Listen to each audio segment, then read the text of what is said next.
Thus, the total transfer to the states will be about 62% of the total receipts of the country. अगर केंद्र और राज्यों का tax revenue जोड़ लिया जाए तो अब 62% राज्यों के पास होगा, 38% केंद्र के पास होगा. In spite of the consequential reduced fiscal space for the centre, the government has decided to continue to supporting important national priorities such as agriculture, education, health, Manrega, rural infrastructure, including roads program targeted for the poor and underprivileged, which will be all continued by us.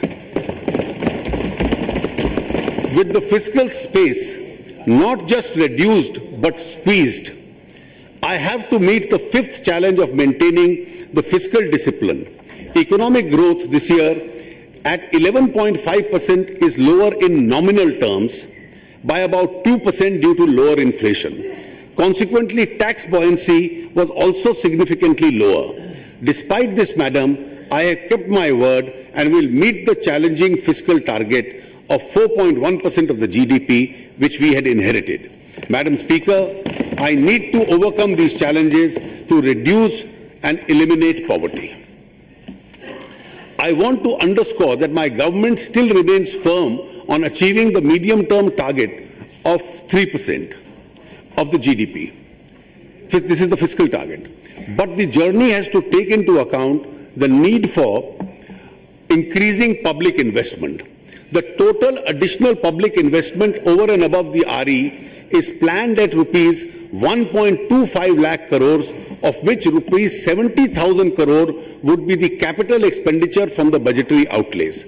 We have to take into account the drastically reduced fiscal space, uncertainties in the implementation of the GST will create, and the likely burden of the report of the 7th Pay Commission. Rushing into or insisting on a preset timetable for fiscal consolidation pro-cyclically would, in my opinion, not be pro-growth. With economy improving, the pressure for accelerated fiscal consolidation too has decreased.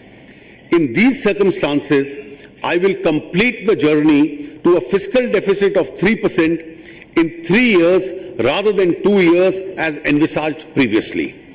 Thus, the next 3 years, my targets are 3.9% for 15-16, 3.5% for 16-17, and 3% for 17-18. The additional fiscal space will go towards funding infrastructure investment. I will be moving amendments accordingly in the Finance Bill to the FRBM Act. Madam Speaker, I want to round up the discussion on fiscal roadmap in an optimistic tone. While there is a compositional shift, the aggregate envelope for job creation, poverty elimination, and building infrastructure is not disturbed. In fact, it goes up this year and every subsequent year in the same proportion as tax revenues of the Union and the state governments increase. From this national perspective of public finances, not only is the path of fiscal consolidation on track, aggregate annual capital expenditure of the government as a whole can be expected to rise significantly by more than 0.5% of the GDP. Yes, आप अगर बैठ के भी ये करना चाहे तो you can. Thank you, madam. Yeah. As I need it, I'll certainly request you, madam. Okay. Thank you. आपका धन्यवाद. Madam Speaker, it may be noted that the budget reflects considerable scaling up of the disinvestment figures. This will include both disinvestment in loss-making units and some strategic disinvestments. Madam Speaker, this government is committed in its resolve as Indians to regain our preeminence as just and compassionate society.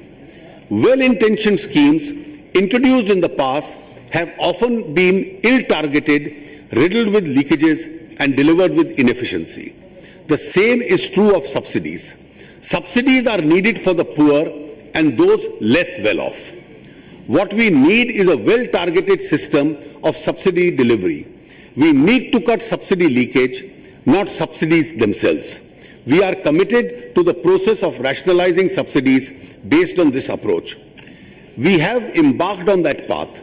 The direct transfer of benefits started mostly in scholarship schemes will be further expanded with a view to increasing the number of beneficiaries from the present 1 crore to 10.3 crores.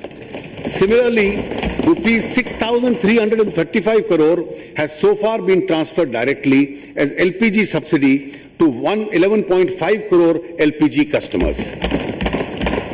I am sure these persons who are better off, such as the top tax bracket, and those who are generally concerned with the poor and the welfare of the poor, such as members of this House, will give up their LPG subsidy voluntarily.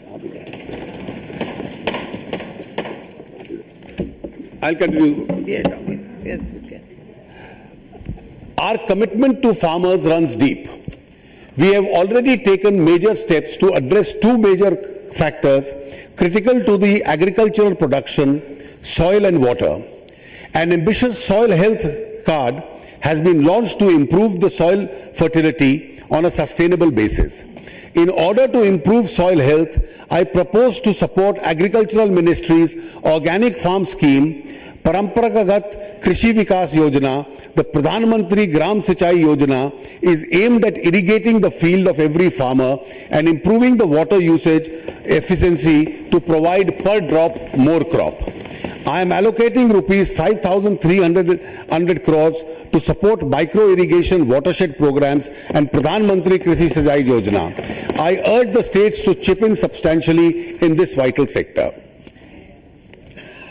To support agriculture sector with the help of effective and hassle-free agricultural credit with special focus on small and marginal farmers, I propose to allocate rupees 25,000 crores in 15-16 to the corpus of Rural Infrastructure Development Fund set up by NABARD, 15,000 crores for Long-Term Rural Credit Fund, 45,000 crore for Short-Term Cooperative Rural Credit Refinance Fund, and 15,000 crores for Short-Term RRB Refinance Fund. Farm credit underpins the efforts of our hard-working farmers.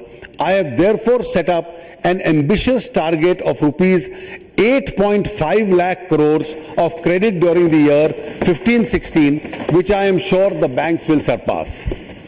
Our government is committed to supporting employment through Manrega. We will ensure that no one who is poor is left without employment. We will focus on improving the quality and effectiveness of activities under Manrega. I have made an initial allocation of rupees 34,699 crores for this program. While the farmer is no longer in the clutches of the local trader, his produce still does not command the best notional price. To increase incomes of farmers, it is felt that we create a national agricultural market which will have incidental benefit of moderating prices. I intend this year to work in the states in NITI for the creation of a unified national agricultural market. Madam Speaker, our government firmly believes that development has to generate inclusive growth. While large corporate and business entities have a role to play, this has to be complemented by informal sectors, enterprises which generate maximum employment. There are 5 crore 77 lakh small business units, mostly individual proprietorships, which run small manufacturing, trading and business service businesses. 62% of these are owned by SC, STs and OBCs. These bottom of the pyramid hard-working entrepreneurs find it difficult